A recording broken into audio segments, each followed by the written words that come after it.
Así que, bárbaro. Bendito Dios. Bien. ¿Se acuerda que estábamos en el capítulo 5? ¿Ah? En el capítulo 5.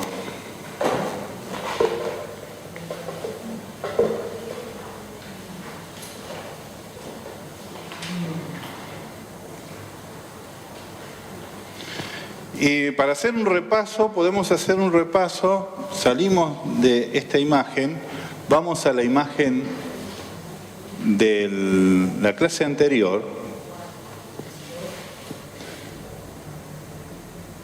y podemos ver los PowerPoint de la clase anterior. El plan de Dios en contraste con las enseñanzas diferentes. Pablo dice que hay que desechar lo que causa disputa, más bien que edificación de Dios, que es por la fe. Las palabras huecas y vanas de los que dejaron de lado el amor nacido del corazón limpio y de buena conciencia y de fe no fingida. Ahí están los versículos, ¿los ven? Queriendo ser doctores de la ley sin entender ni lo que hablan ni lo que afirman. La sana doctrina no es cuestión de palabras ni de reglas, sino de vida.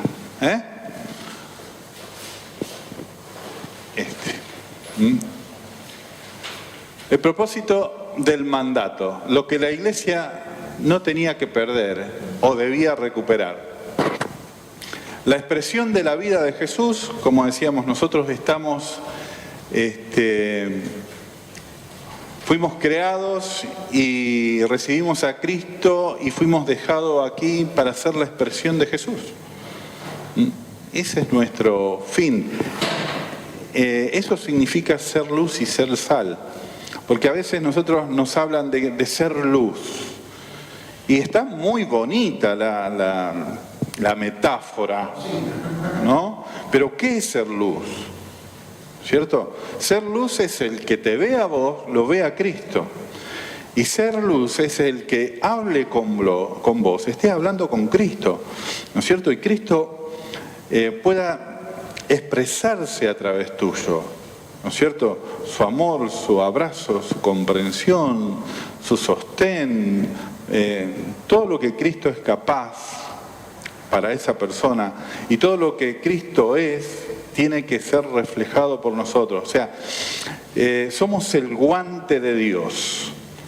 No es que nosotros debamos imitar el movimiento lo hace Él, ¿no es cierto? Somos la expresión de Él, porque Él está en nosotros. Así deberíamos creer para que las cosas empiecen a pasar. Porque si empezamos a creer de la forma del Antiguo Testamentario y decimos, no, yo tengo que amar más. Entonces vos, el guante va a procurar hacer el movimiento solo. ¿Entienden?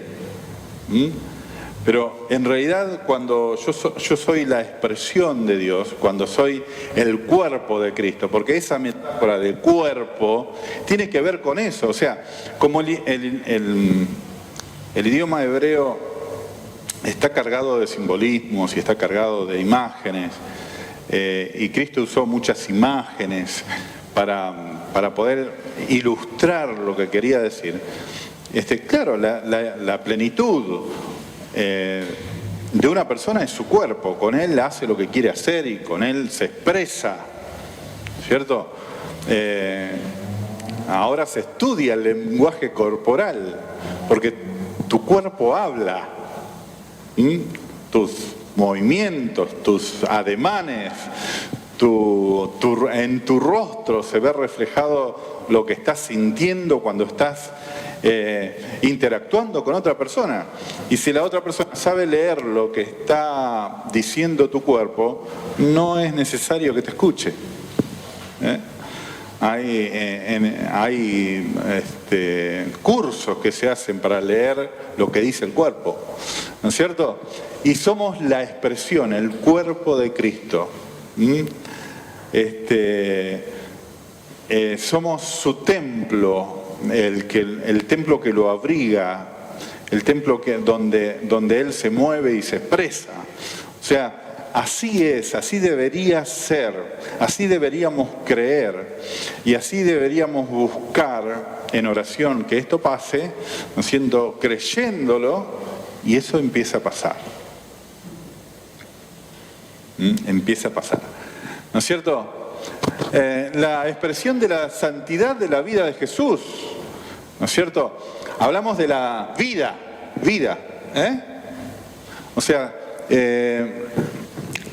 la doctrina, nuestra doctrina, muchas veces se mezcla con lo antiguo, ¿no es cierto? Venimos diciéndolo desde todas las clases, pero en realidad uno es santo por comunicación de vida.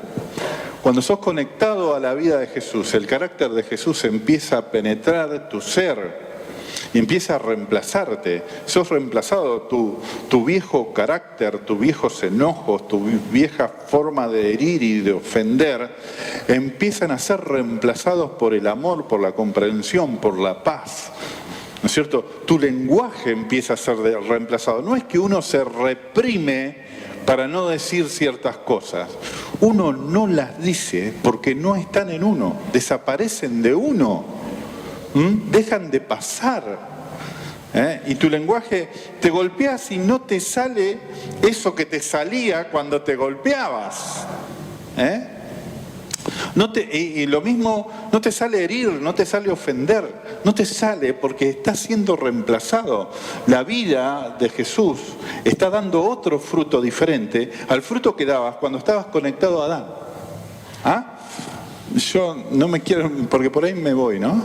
Vamos a volver, ¿no es cierto? Lo que se podía llegar a perder o no tenía que perder o debería recuperar la iglesia es la fe verdadera.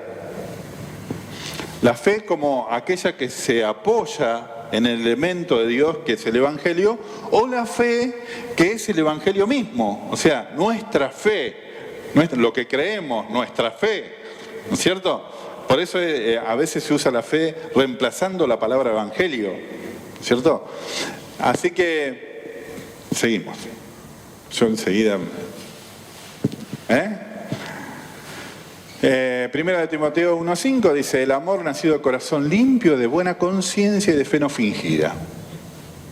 Un evangelio no fingido, no que lo estoy haciéndome el bueno.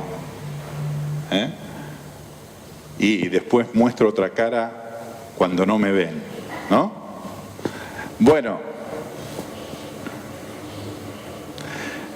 Que la iglesia busque lo que Dios buscaba. Esto, ¿se acuerdan que hablamos del tercer ministerio ayer? Del primero, del segundo y del tercer ministerio. Ayer no, antes de ayer. ¿No? Para no terminar en ruinas. Inhabitable.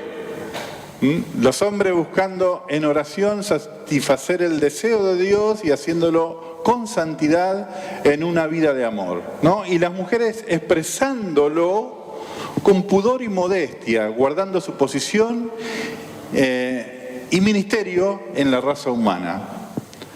Orando y viviendo para que Dios obtenga lo que busca. Ese es nuestro fin acá. No se trata de... Viste que ahora todo el mundo te predica que Dios está para cumplir tus sueños. Dios no está cumpliendo los sueños de nadie. Nosotros estamos acá para cumplir sus sueños. Somos su cuerpo. Lo que Dios pretende hacer con su cuerpo es lo que debe lograr. No nosotros obtener lo que queremos obtener de nuestra vida, sino que Él se sirva, porque Dios se sirve de nuestra vida. Nosotros no le servimos, o sea, le servimos dejándolo, entregándonos en ofrenda viva, para que Él se sirva de nosotros, para que logre lo que busca. ¿No es cierto? Bueno, ya vamos por el capítulo 3. Mirá qué rápido que vamos. No. Si quieren servir, Pablo dice, primero expresen el amor y el fruto de la vida de Jesús en ellos. ¿No es cierto? Un aspirante del ministerio debe expresar el carácter de la vida en su familia, primeramente, o sea, porque es donde uno no puede ocultar lo que es, ¿no? Entonces ahí le dice a Timoteo, anda a chusmear qué pasa en su familia, ¿no?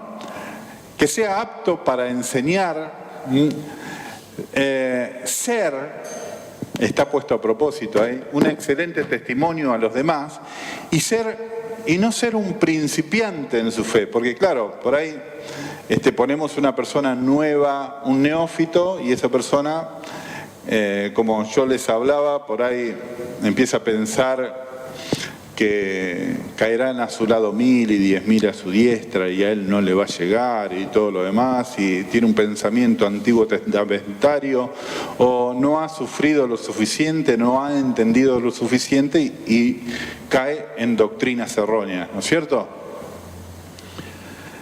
Un aspirante del ministerio debe ser, no debe hacer, ¿no es cierto? Debe mostrarse... las aspirantes, deben mostrarse dignas en todo, no darse a las murmuraciones, ser sobrias y ser fieles en todo, ¿no es cierto? Tienen que ver con el ser, que sean la muestra del poder del mensaje que quieren predicar, ¿no es cierto? Bueno, vamos avanzando. La revelación de los posteriores días que tiene Pablo, ya estuvimos hablando, ¿no es cierto? Ya estamos en el capítulo 4, pero el Espíritu dice claramente que en los últimos tiempos, ahora, aunque los últimos tiempos fueron después que Cristo fue crucificado, entramos en los últimos tiempos. Antes de la cruz, todavía no estábamos en los últimos tiempos. Después de la cruz, siempre estamos en la cuenta regresiva, ¿no es cierto? En los últimos tiempos. Algunos apostatarán de la fe escuchando a espíritus engañadores y a doctrinas de demonios. ¿A quién los demonios le van a poner doctrinas en la cabeza? ¿A los de afuera o a los de adentro? A los de adentro. A los de adentro. Tenemos que pensar que los de adentro pueden estar influenciados por demonios y están queriendo servir a Dios de corazón, pero su doctrina está impulsada por espíritus demoníacos. Por eso yo tengo yo voy a todas las iglesias y veo cada cosa, ¿no es cierto?, que por ahí vos decís, no, pero yo no estoy para juzgar, yo estoy para que ellos aprendan. Si yo digo, no, Satanás, no, Dalila, no les niego la oportunidad de poder aprender, ¿no es cierto? Entonces, no estoy para juzgar, estoy para que mi hermano pueda ver lo que a mí se me dio, porque si yo lo juzgara, yo estaría pensando que lo que sé, lo sé por mérito propio. Y lo que sé me fue revelado como a todo el mundo. ¿No es cierto? Si Dios no viene y por medio de tu Espíritu Santo no te hace ver que vos sos un pecador que necesita redención, vos nunca te hubieras vuelto a Dios. Porque nosotros somos como botín chueco, siempre agarramos para el mismo lado. La oveja es idiota, pega la vuelta a la manzana, como yo, pega la vuelta a la manzana y se pierde. Y no vuelve más. Si Dios no la va a buscar, si el pastor no la pone en el hombro y no la trae de nuevo, no hay forma de que vuelva. No tiene GPS la oveja. O necesita GPS como yo. Bueno. La iglesia pierde el plan de Dios para la iglesia, o sea, ¿qué hacen los católicos? Empiezan a construir templos monumentales y a desangrar la economía de sus pueblos, de sus creyentes, ¿no es cierto? Hasta el punto de decirle, bueno, si vos querés salvarte, si vos querés redimir algún pecado tuyo, o de tus hijos, o de tus parientes muertos, vas a tener que ponerte. Cuando la moneda caiga dentro del cofre, se va a abrir la puerta del purgatorio. O tanta cantidad de días van a ser descontados del purgatorio. Eso es lo que se llegó a decir. porque querían terminar sus basílicas y sus templos monumentales y todo. O sea, querían construir el templo exterior en desmedro del templo interior, del verdadero templo. Así que así terminamos, ¿no es cierto? Una fachada de religiosidad, pero inhabitable. Muy bien. Vendrán tiempos peligrosos. Vimos la imagen esa, ¿se acuerdan que tenían la fachada, pero es inhabitable? Imagínense haciendo el culto ahí adentro. Muchos de nuestros hermanos, de nosotros, por la doctrina que nos han enseñado, tenemos la fachada, pero por dentro somos bastante horribles. Bastante horribles. Lo tienen que decir nuestras familias, ¿no es cierto? Ahí donde dejamos de tener esa careta de religiosidad, ¿no es cierto? Así que la fachada está intacta y el interior está inhabitable. Y eso eran los peligros en lo que podía llegar a caer la iglesia y en realidad en lo que cayó la iglesia, ¿no es cierto? La pérdida de la vida, la expresión como expresión de Dios, la pérdida de la sana conciencia, de la santidad, de la libertad, porque ahora todo el mundo cree que uno tiene que luchar contra el pecado y en realidad Cristo ganó la batalla contra el pecado. Y somos libres del pecado cuando somos sacados de Adán, que era el cuerpo del pecado. O sea, la naturaleza adámica es donde el pecado anida. Somos sacados de esa naturaleza y puestos en Cristo. Esto es muy técnico, pero es maravilloso, ¿no es cierto? A mí me costó 17 años aprender esto. Y no saben lo que luché hasta que... Y siempre fui derrotado hasta que en algún momento Dios me permitió ver que estaba muerto, que había sido sacado, que había sido hecho libre, que no tenía que luchar por ser libre. ¿No es cierto? La pérdida de la fe genuina, la fe como elemento, como lo perdió la Iglesia Católica, como elemento donde apoyarse y poder tomar lo que Cristo hizo por nosotros, y la fe como el mismo elemento, o sea, la fe como el Evangelio, lo que creemos. El mismo elemento es la pérdida de la verdad, ¿no?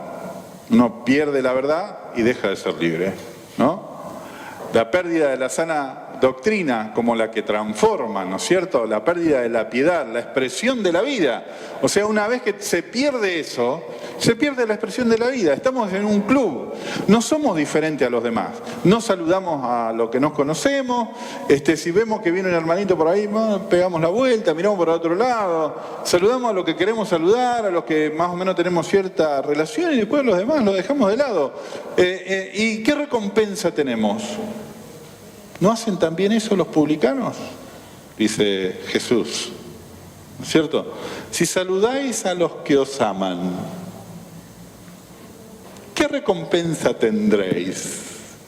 Bien Reina Valera, ¿no? Si no se acuerdan de esto. ¿No hacen también esto los publicanos? Bueno.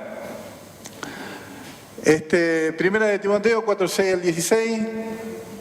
Buen ministro de Jesucristo, consejos ministeriales que les da a Timoteo. Nútrete de las palabras de la fe y de la buena doctrina. Desecha las palabras huecas y habla y expresa vida. Ejercítate en la piedad, que es la expresión del amor, ¿no es cierto? La expresión de la vida. Pon tu esperanza y trabaja y súfrelo todo. Por tu esperanza, trabaja y súfrelo todo. Y enseña a vivir así. Versículo 8 al 11.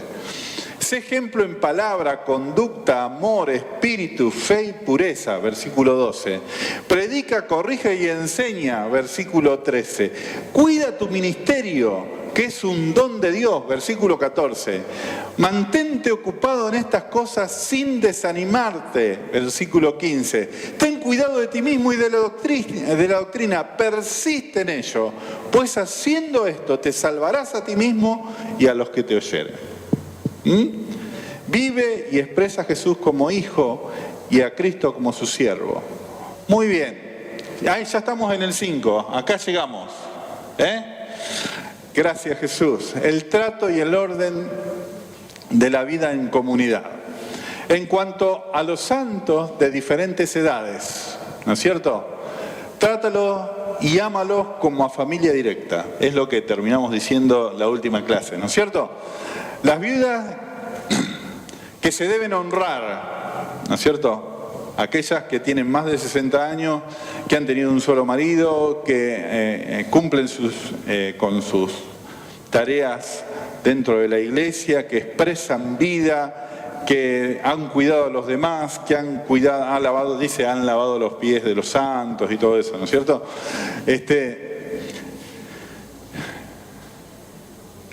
Los cristianos peores que un incrédulo, ¿se acuerdan? El que ha negado la fe es peor que un incrédulo, el que no provee para su casa, ¿no es cierto? Estuvimos hablando de eso. Las viudas que se deben incorporar en la lista como maestras del bien. Hablamos de las viudas jóvenes, menores de 60, Pablo aconseja que se casen, porque después dice que le crece la lengua y todo lo demás, ¿no es cierto? Claro, dice que están ociosas y el ocio no es un buen consejero y andan de casa en casa y empiezan a hablar. Porque, claro, si uno pone una viuda joven en la lista, que la lista era viudas que servían, ¿no es cierto? La viuda decide, dice, ponele, tiene 50 años. Y le dice al pastor, yo quiero consagrar mi vida al ministerio y voy a renunciar a casarme para servir a Dios. Entonces esa viuda se santifica para el servicio, o sea, no es santificada por Dios para el servicio, sino que ella hace una promesa de servicio.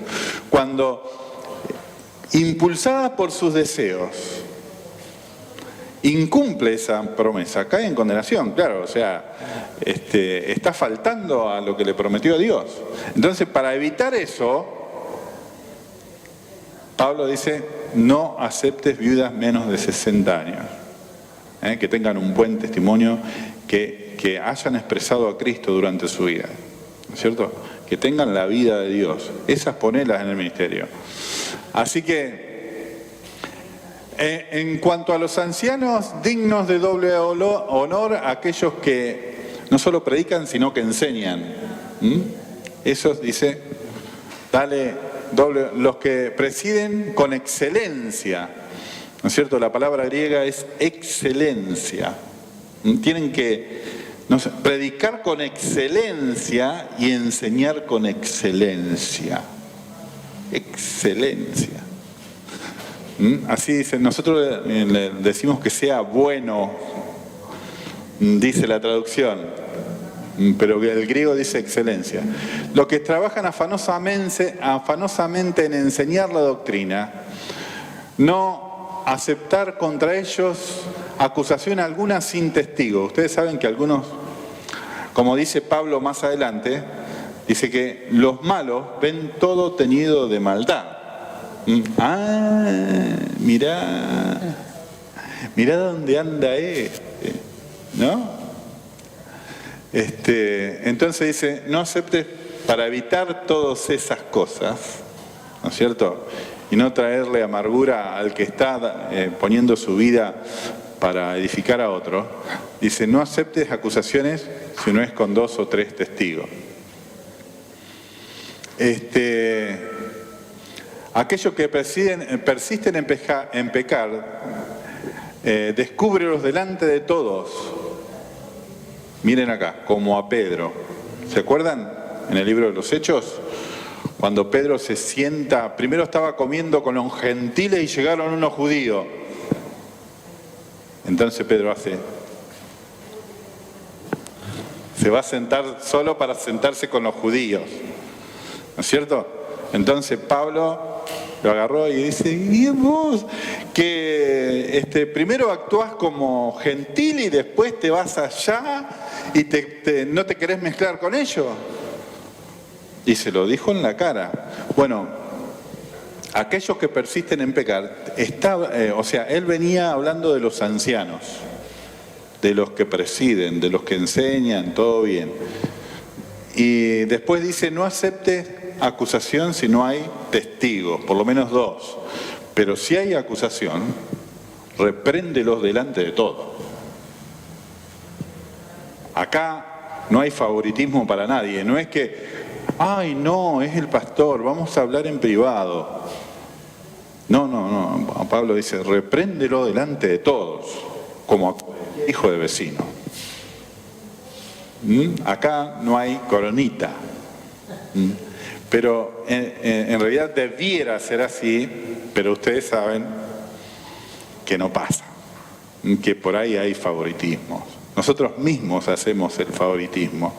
Nosotros mismos al pastor, lo mejor, hermanito, acá hay pan duro. ¿No es cierto? Acá hay mate cocido y pan duro y acá hay masas finas y capuchino. ¿No? Y a veces nosotros mismos hacemos la diferencia, ¿no? En cuanto a la actitud de Timoteo, harás estas cosas. Sé sin prejuicio, imparcial. No otorgues ministerios con ligereza, o sea, no pongas las manos con ligereza. Porque hay gente, dice, que no se le descubre el pecado inmediatamente. O sea, ¿se acuerdan que había dicho que habíamos hablado de que había que poner a prueba a una persona y que esté un tiempo a prueba? ¿No es cierto? Dice, no impongas las manos con ligereza, o sea, no des un ministerio con ligereza. Fíjate bien, presta atención, como dice el tango, ¿no? Fíjate bien, porque hay gente que no se le descubre el pecado fácil. Lo sabe esconder bien, sabe tener la máscara bien puesta. Y con respecto a ayer, mi hija va a otra iglesia, no está casada y vive más lejos. Dio un testimonio de eso, de un chico que ya no lidera un grupo de jóvenes, hay varios, ¿no? Tiene una célula con jóvenes, y uno que encima es saliente de él, como un tipo segundo, así, se fue a otra iglesia, porque se había con una chica de otra iglesia, y fue a esa iglesia y participó de algo que hicieron los jóvenes. El pastor lo escuchó y dijo si quería venir a cantar. Dijo, yo no sé cantar, sé tocar la guitarra. Bueno, ¿querés venir a tocar el bajo? No hacía ni un mes que el chico iba. Bueno, al mes el chico estaba subido. O sea, la madre, él le miente a la madre diciendo que había pasado, se descubrieron ahora que él no pasó de año. Entonces la madre, ¿qué hace? Dijo, listo, no vas más, vas a venir a la iglesia conmigo, está yendo a esta iglesia en la misma. Y el pastor le mandó un bueno, y no a la iglesia tal vez, o sea, el pastor nunca le preguntó si él pertenecía a la congregación, si... Claro, cero ética. Claro, si él, ¿qué hacía? ¿Cómo? Yo, es lo que usted dice. O sea, encima, o sea, no. Entonces dice mi hija, ¿qué tengo que pensar? Dice que por retener a los jóvenes, en cualquier, o sea, no estoy hablando de juzgar al pastor, pero me parece que no es una actitud correcta. Claro, pasa. Y bueno, ven, estas cosas nosotros inclusive estos consejos siempre pensamos en el hermano y decimos, no, lo que le dice Pablo a Timoteo es que reprenda en público al hermano, no al pastor. No, ahí está hablando del pastor. Reprendelo en público. ¿No es cierto? Y en este caso dice, no pongas las manos con... O sea, no des un ministerio rápidamente, no. Dice, espera un tiempo, estudialo, orá, ve el testimonio de su vida en su casa, en su trabajo. O sea, lo que veníamos hablando. Porque hay gente que lo sabe ocultar muy bien, sabe tener la máscara bien puesta, ¿no es cierto? Y hay gente que hace cosas muy buenas y que no se ven, ¿no es cierto? Y tanto una como la otra por ahí necesita un tiempo para ser reveladas. Entonces, pará un poco, le dice. ¿No es cierto?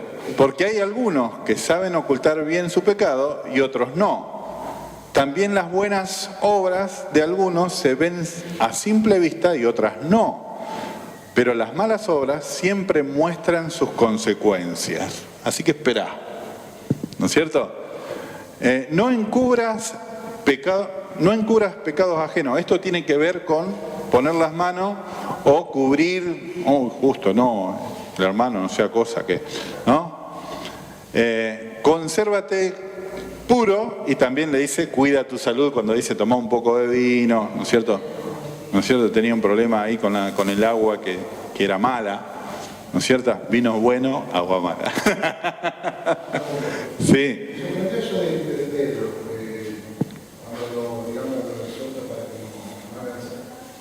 Diciendo que Pedro estuvo con Jesús, ¿no? Digamos, Claro. es una cosa que, digamos, como que Pablo entendió más el evangelio que Pedro, pareciera en este pasaje. Sí, en realidad somos seres humanos, ¿no? Sí, sí. Y justamente cuando Pablo va a Jerusalén y habla con los apóstoles le dicen: ¿has visto la cantidad de judíos que han creído? Porque había miles y miles de judíos que habían creído. Pero todos son celosos de la ley. Dice, y ha llegado a sus oídos que vos estás hablando en contra de la ley. Y en realidad Pablo no estaba hablando en contra de la ley, porque le dice a Timoteo, la ley es buena si se usa legítimamente. Es útil para enseñar, para redarguir, instruir, para que el varón de Dios tenga de dónde sacar ejemplo y haga una obra perfecta, ¿no? Pero ellos creían que Pablo estaba despotricando contra Moisés y contra la ley. Y para ellos la ley era, y Moisés era Jesucristo, ¿cierto? Así que, bueno, y después, como yo le decía la otra vez, muchos de los que agarraron a Pablo y lo querían despedazar eran cristianos, judíos cristianos. Lo que pasa es que estaban enardecidos porque ya se les había metido en la cabeza que Pablo estaba hablando en contra de la ley de Moisés. Y Pablo estaba diciendo, bueno, esto ya pasó, es el Antiguo Testamento. Ahora estamos en un Nuevo Testamento. Claro. Bueno, a ver, y ya llegamos al 6. En cuanto a los esclavos y los amadores del dinero, yo puse acá relación de dependencia, ¿no es cierto? Vos sabrás bien, ¿no es cierto?, lo que es relación de dependencia. Respete y honren a sus amos para que el evangelio no caiga en descrédito. O sea, muchas veces los patrones son bastante insoportables, pero Pablo le dice, ojo, amen, respeten, sean honestos dentro del trabajo, den ejemplo para que el evangelio no caiga en descrédito y el nombre del Señor no sea blasfemado. Acá no se trata si son justos con vos o no sé justo con vos, se trata de si el nombre del Señor va a ser blasfemado o no, si el evangelio va a caer en descrédito o no, con tu actitud. Eso es, ¿no es cierto? Si el jefe es cristiano, le pido, en vez de menosprecio, excelencia, honra y amor. Piedad y contentamiento. Eso habla de qué bueno es la piedad acompañada de contentamiento, dice en el capítulo 6. Porque nada hemos traído a este mundo y nada seguramente nos vamos a llevar. Así que si tenemos comida y abrigo, habiendo comida y cueva, déjalo que llueva, dice el refrán, ¿no? Así que así enseñaba Pablo. O sea, no traten de enriquecerse, porque los que tratan de enriquecerse caen en muchas codicias necias y que llenan de problemas a las personas y los lleva a la perdición. Y vemos muchos predicadores que le dicen a los hermanos, traten de enriquecerse, traten de enriquecerse. Y Pablo dice, no traten de enriquecerse. ¿No es cierto? Porque vamos a tener problemas. Eso está en el capítulo 6. ¿No es cierto? Podríamos verlo, a ver si lo vemos. Porque yo estoy corriendo tanto, porque todavía no salimos de Primera de Timoteo. ¿No es cierto? A ver. Pero gran ganancia es la piedad, dice, está en la página 62. Pero gran ganancia es la piedad acompañada de contentamiento, porque nada hemos traído en este mundo y sin duda nada podremos sacar. Así que teniendo sustento y abrigo, estemos contentos con eso. Porque los que quieren enriquecerse, 6:9, los que quieren enriquecerse caen en tentación y lazo y en muchas codicias necias y dañosas que hunden a los hombres en destrucción y en perdición. Esto no ven los que están predicando prosperidad, no ven este pasaje.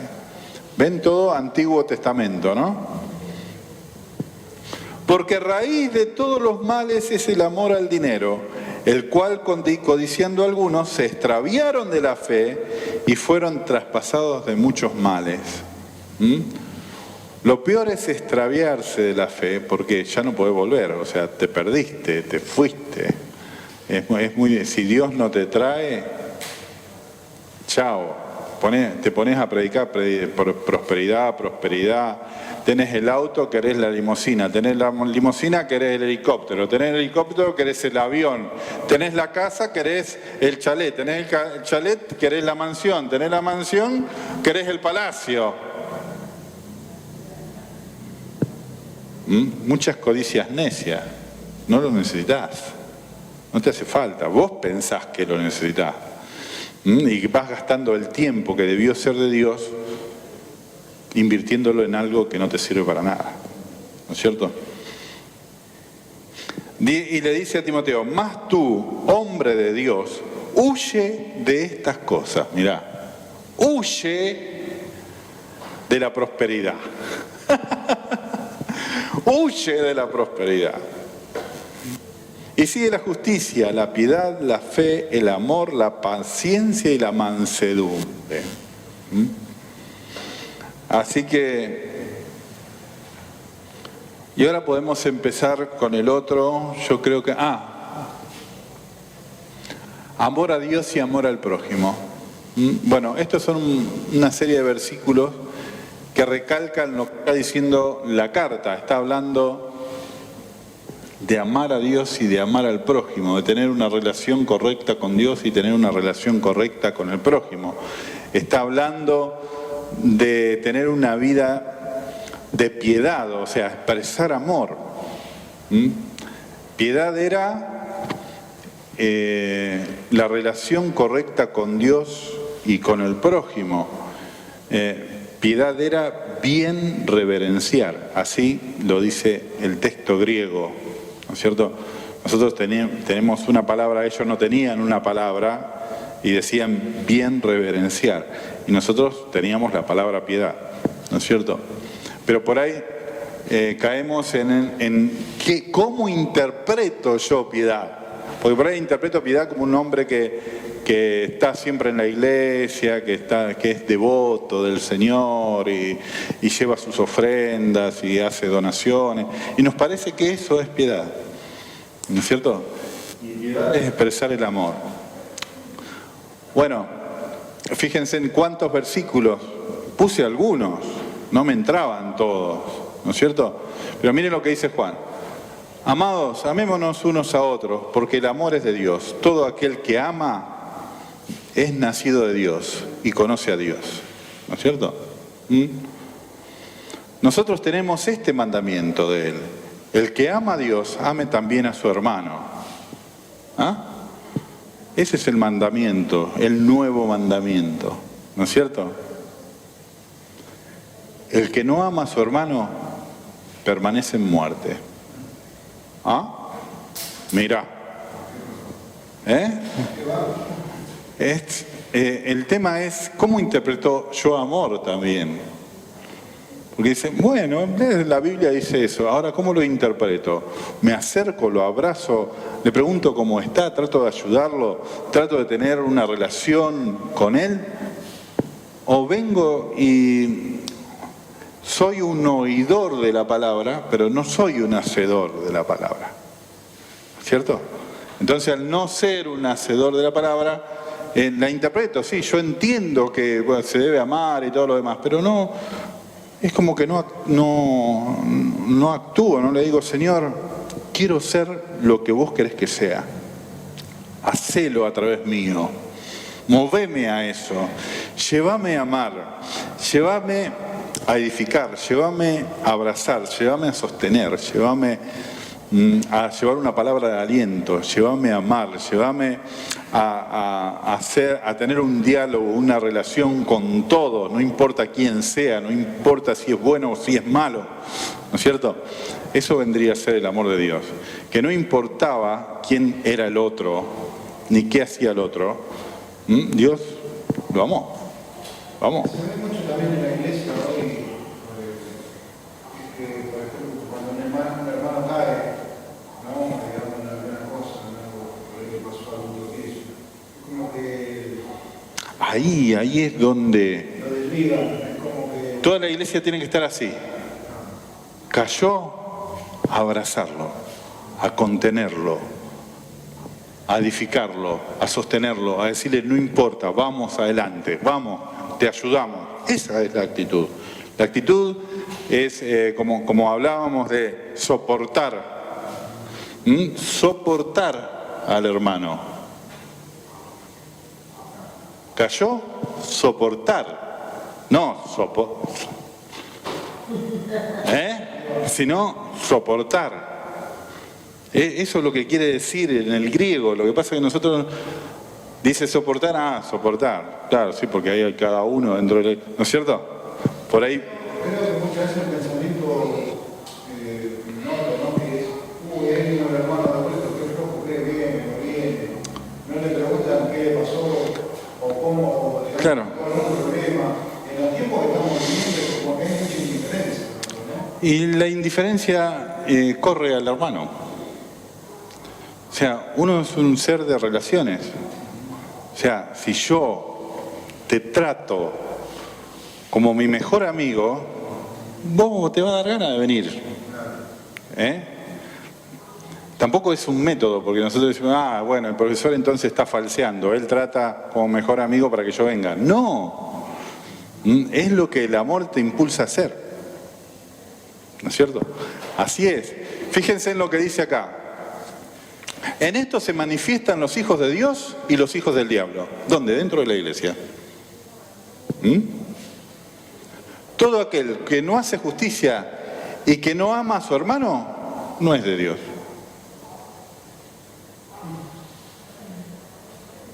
Lo dice Juan. Palabra santa. ¿No es cierto? Pero si alguno ama a Dios, es conocido de él. El que ama a su hermano permanece en la luz y en él no hay tropiezo. No debáis a nadie nada, sino el amaros unos a otros, porque el que ama a su prójimo ha cumplido la ley. O sea, que el amor es algo que se debe. No debáis a nadie nada, sino el amaros. Yo te debo amor. Te debo amor, te debo amor, te debo amor. Y empiezo a pagarlo. Si soy hijo de Dios. No debáis a nadie nada. Claro, ¿ves? No debáis a nadie nada, sino el amaros unos a otros. Pero si seccionamos cada cosita, le podemos sacar el jugo de distintas maneras, ¿no es cierto?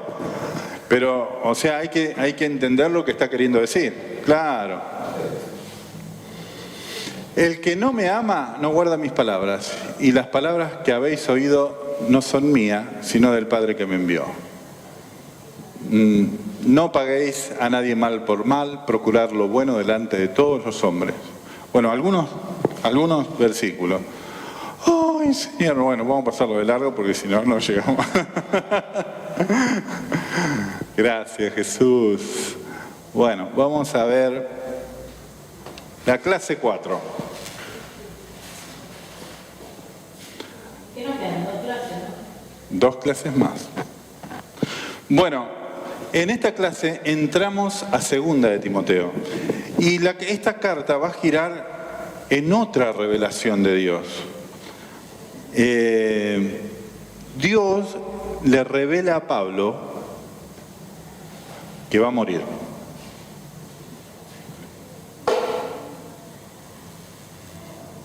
La otra vez, en la primera carta, le revela a Pablo que la iglesia se iba a degenerar.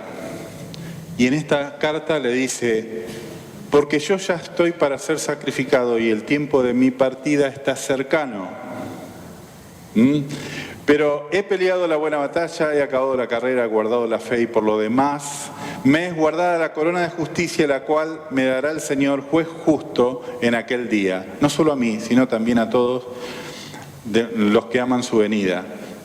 Esto de que he corrido la carrera y he peleado la buena batalla es dar ejemplo de lo que pasaba en aquellos tiempos. Estaban las maratones griegas y todo lo demás, ¿se acuerdan?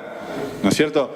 Y bueno, los romanos tenían soldados, había soldados por todos lados, ¿no es cierto? Había soldados romanos por todos lados. Entonces viene el ejemplo es algo que de uso diario, digamos, ¿no es cierto? Cuando le dice en la primera carta que el ejercicio para poco es provechoso, está diciendo porque, claro, había mucha gente que salía a correr, ¿no? Ropita de correr, imagínate nosotros, ropita de correr, calcita, y salían a correr, el coso de agua, ¿no es cierto? La botellita de agua no puede faltar, porque en la cultura estaba eso, ¿no es cierto? Dice, pero no gastes el tiempo en eso, es poco provechoso. ¿No es cierto? Entonces, son cosas que se veían en la cultura de aquellos tiempos. Y usa el ejemplo del buen soldado y aquel que corre la carrera. Bien, y esta cosa se me apaga cada rato. Ahí está. Vamos a salir y vamos a entrar en la 2 de Timoteo. Está escrita cerca del año 67. Sabe que Pablo muere en el 67. Ahí es donde lo matan, lo decapitan. Porque el ciudadano romano tenía ese derecho, morir rápido. Los otros los crucificaban y los hacían sufrir durante días. Pero bueno, el ciudadano de romano tenía el derecho de morir rápido, una muerte rápida, o sea, lo que decapitan y listo. Por eso lo decapitaron a Pablo, porque era ciudadano romano. Escribe esta carta desde la prisión, está en una prisión en Roma. Así que tiene esta revelación. El Señor le revela que el tiempo de su partida está cercano. Y ahí empieza a aconsejar, o sea, vamos a ver la carta, que la carta ya no habla de las cosas de la iglesia, habla muy poco de las cosas de la iglesia, le habla a Timoteo. Le habla a Timoteo como aquel que es al que él le dio el buen depósito, o sea, le dio la doctrina. Le dio la doctrina, le dijo, le dio el evangelio, le dio el ejemplo, mamó de él todo lo que él creía y cómo él se conducía. Y él dice, yo voy a morir, pero le tengo que pasar la posta a otro. Entonces, Pablo le dice a Timoteo en esta carta cómo él debe manejarse en la vida ahora sin él. Así que hay mucha riqueza en esta carta. Así que Pablo era un hombre sabio, era un hombre amante, era un hombre diligente y un hombre previsor. sea, no lo ibas a agarrar desprevenido a Pablo. Por eso prepara a Timoteo para vivir la vida sin él. Ya no iba a estar su ejemplo. Entonces, este es el eje central de la carta. Entonces Pablo empieza a dar una serie de consejos ministeriales, ¿no es cierto? Como un padre a un hijo, porque ese era el trato que tenía Pablo con Timoteo, era el trato de un padre a un hijo, o sea, no de un pastor legalista a un obrero, sino así, como un padre a un hijo, ¿no es cierto? Y ya en esta segunda de Timoteo, capítulo 1, versículos 7 al 8, le habla: aviva tu pasión por cumplir lo que Dios te ha encomendado. Y le habla de valentía, de poder, de amor, de determinación, de disposición a sufrir. Toda la carta le habla: tú sufre penalidades como buen soldado de Jesucristo. Le habla de sufrimiento. Vas a tener que sufrir. Y ten en cuenta que todo en la vida de un creyente está teñido de sufrimiento. El tema es cómo te moves dentro de ese sufrimiento. ¿Vas a seguir creyendo? ¿Te vas a afirmar? ¿Vas a seguir confiando? ¿O vas a abandonar todo? ¿No es cierto? Y le dice que lo haga todo en el poder del Espíritu Santo. Esfuérzate en la gracia. Que tu esfuerzo salga de la gracia. Que el poder que te impulse sea el poder de la gracia. A ver, no sé qué hora es, 8:30. ¿Ya estamos terminando? Menos 20, bueno, vamos, a ver. ¿Se acuerdan de la receta de Dios? Los 3 ingredientes. Le dice a Pablo, le dice a Timoteo, guardá la receta. Guardá la receta. Atesorá la receta, ¿no es cierto? Le habla del buen depósito. O sea, como si Timoteo fuera un banco y él ha puesto en ese banco su depósito, todo lo que tiene. Guardame esto intacto, que nadie me lo toque, ¿no es cierto? Toma ejemplo de mí para no amedrentarte. Van a venir tiempos muy difíciles. Es más, Timoteo muere cuando lo arrastran con un carro, lo arrastran y lo desgastan en el piso. Lo agarran de las piernas y lo tiran y lo arrastran por toda la ciudad y lo desgastan en el piso. Así muere Timoteo.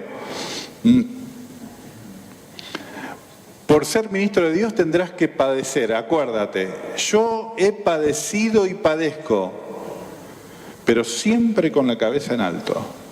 Yo sé en quién he creído. Así le dice. Después vamos a leerlo en la carta, ¿no? Ahora hacemos un repasito, ¿no? Los que eran y son el objeto de mi amor me han abandonado. ¿Por qué Pablo saca el tema de que los que estaban conmigo me dejaron? He quedado solo, he tenido que dar testimonio delante del César y delante de las autoridades solo, porque sabe que Timoteo en algún momento va a quedar solo.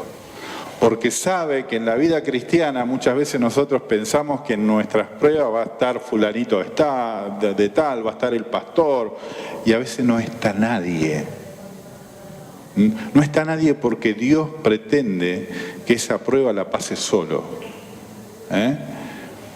Que te aferres a Él. Tu única respuesta tiene que ser Jesucristo. Y esa prueba tiene que ser una prueba de un amor tan fuerte, no tan... Claro, ¿no es cierto? Entonces Él le habla de que me dejaron solo. Pero Dios siempre enviará a alguien para consolarte. Está hablando ahí de Onésimo. Fue una persona... O sea, él estaba en la cárcel, solo, no venía nadie a visitarlo y apareció Onésimo. alguien que ni lo conocía o quizás lo conocía de nombre nomás y se acercó y lo sirvió y le trajo comida y charló con él y bueno, lo confortó, ¿no es cierto? Le habla de que todo lo sufro por amor. Acá está el versículo, le está diciendo, vos vas a tener que sufrir por amor. O sea, Pablo era muy... O sea, usaba su ejemplo para que él tomara ejemplo, ¿no es cierto? Después en la carta también vamos a ver que él está pensando en las próximas generaciones. Lo que has oído de mí ante muchos testigos, esto encarga a hombres fieles que sean idóneos para enseñar también a otros. ¿Estás pensando? Mirá si era previsor. Porque ¿qué pasa? Lo que no se cuida, se pierde. Si no cuidas la sana doctrina, la vas a perder. Si no cuidas el evangelio, lo vas a perder, ¿no es cierto? Sufre como un soldado, dice, para agradar a Jesucristo en todo, ¿no es cierto? Que nada de esta vida te distraiga de tu objetivo. Dice, porque nadie que milita se enrieda en los negocios de la vida. O sea, no te distraigas con las cosas de la vida, ¿no es cierto? Seguí adelante tu objetivo. Vos sos un siervo de Dios, actuá, viví, pensá, planeá como siervo de Dios. Dice, lucha como atleta, también usa el ejemplo del atleta. Cuida tu fe, tu santidad, tu amor. No solo alcanzar los objetivos, sino cumplir con las reglas del juego. ¿Se acuerdan que habla de las reglas del juego? Ninguno que corre alcanza la corona si no lo hace legítimamente, si no corre según las reglas del juego. Bueno, las reglas del juego es cuidar la fe, la santidad y el amor. Así tenemos que correr durante la vida, cuidando nuestra fe, lo que creemos, cuidando nuestra santidad, cómo actuamos y cuidando el amor, lo que expresamos.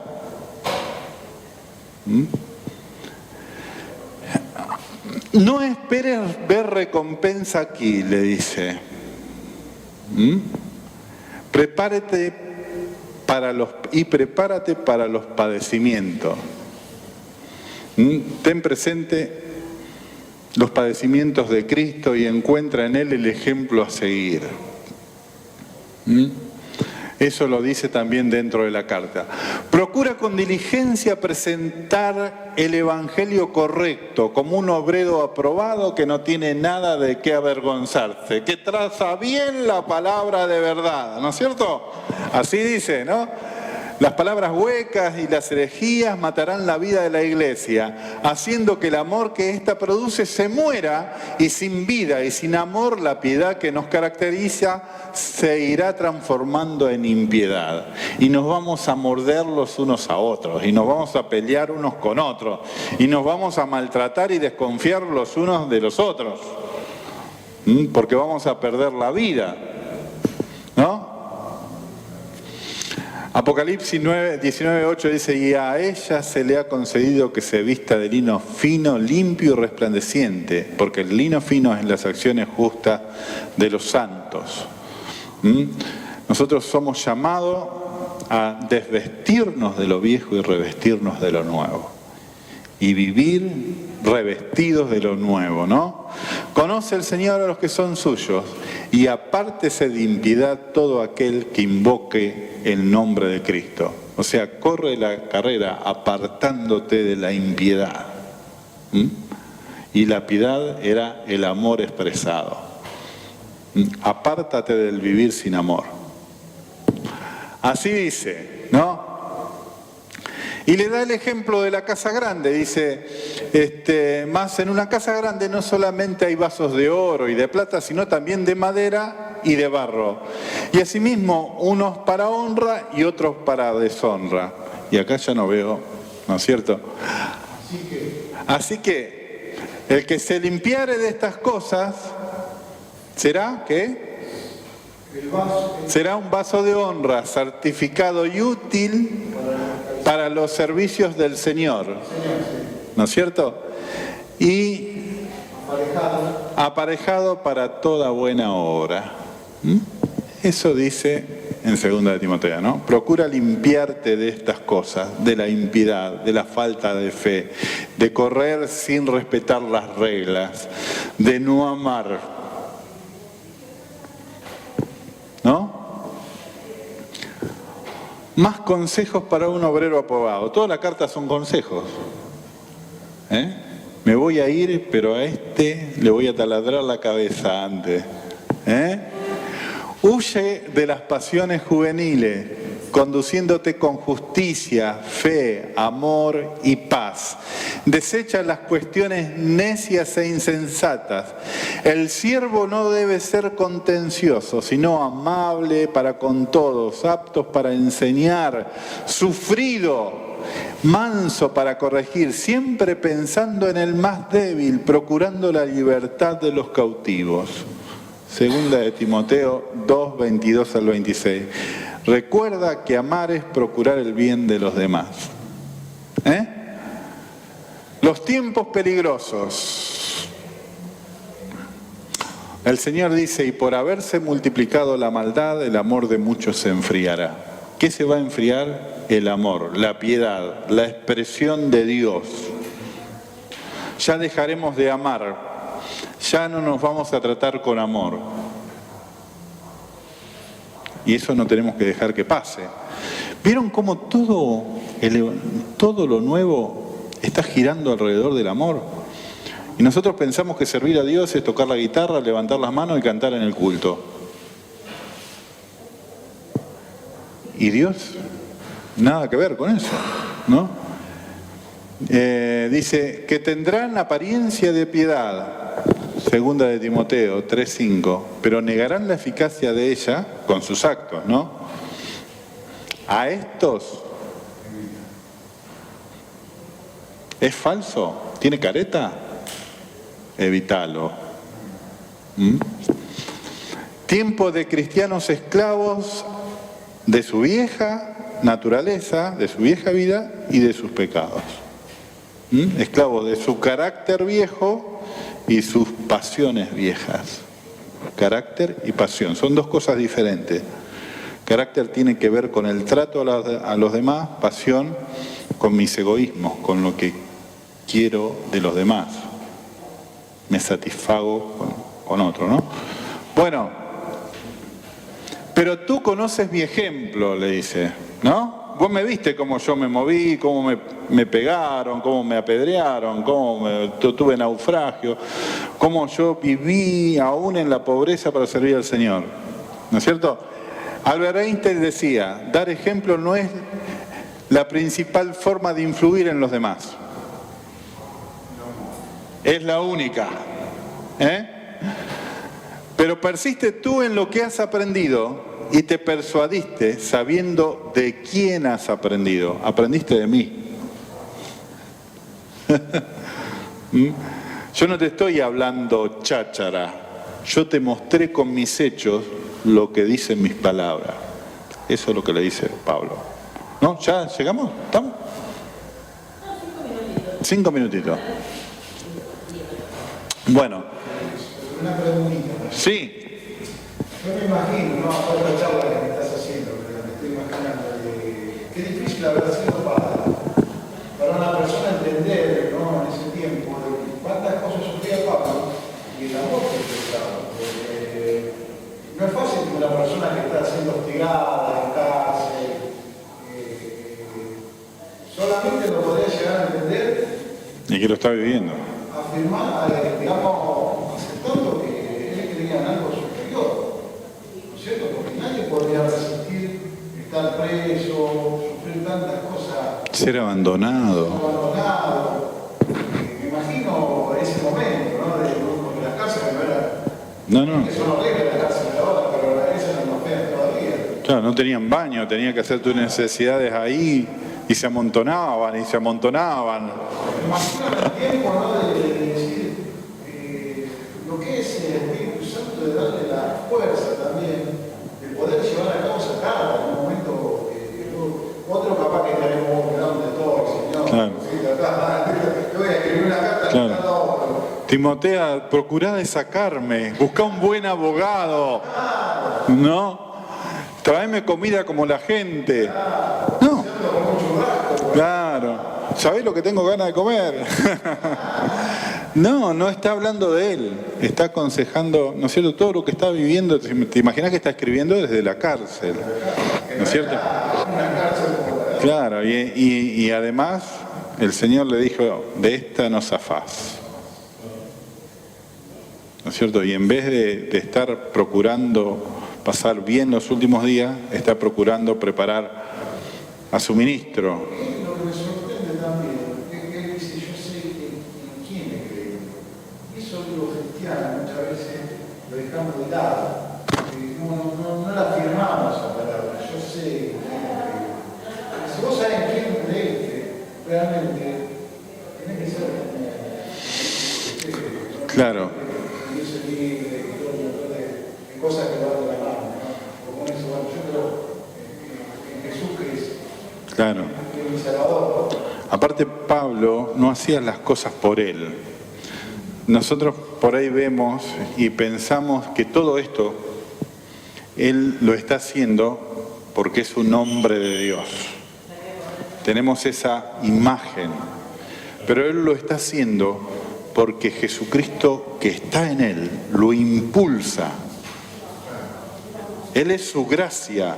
Jesucristo es el poder. ¿Se acuerdan cuando vimos en Cristo? Que él habla de en Cristo, que es enchufarse en 220 y ser la potencia que te enciende.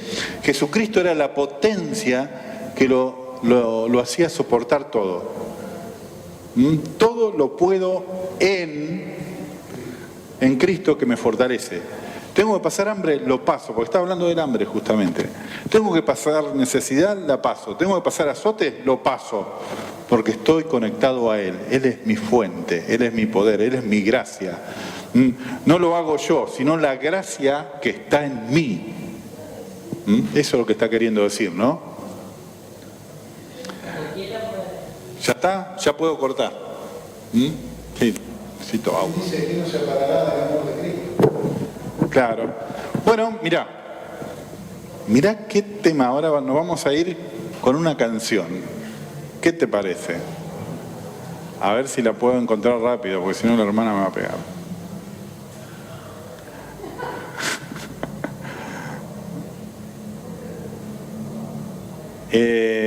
Esta canción la hicieron en una tribu perseguida allá en África. Y allá en África los matan, los mutilan porque son cristianos. Los hacen pasar hambre, le roban las cosas, le roban lo que tienen. Entonces, esta canción viene a reflejar lo que Pablo le dice en Romanos 8. ¿Quién nos separará del amor de Cristo? Desnudez, hambre, espada, muerte, persecución. ¿Qué nos va a separar del amor de Cristo? Y por ahí yo no lo entendía bien lo que quería decir Pablo con ese versículo. Y ahí me di cuenta que quería decir esto, ¿no es cierto? Que me podrán sacar la comida, me podrán sacar la casa, me podrán lastimar, pero no me van a poder tocar el amor de Cristo que me salvó. Bueno, y acá está, a ver si la podemos ver.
Muy bien. Muy lindo. Dios es bueno. ¿Qué nos separará del amor de Cristo?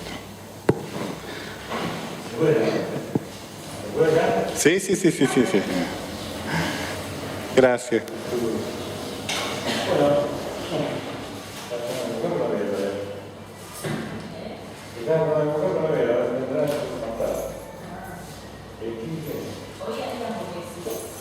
Gracias. Bueno, quiero estar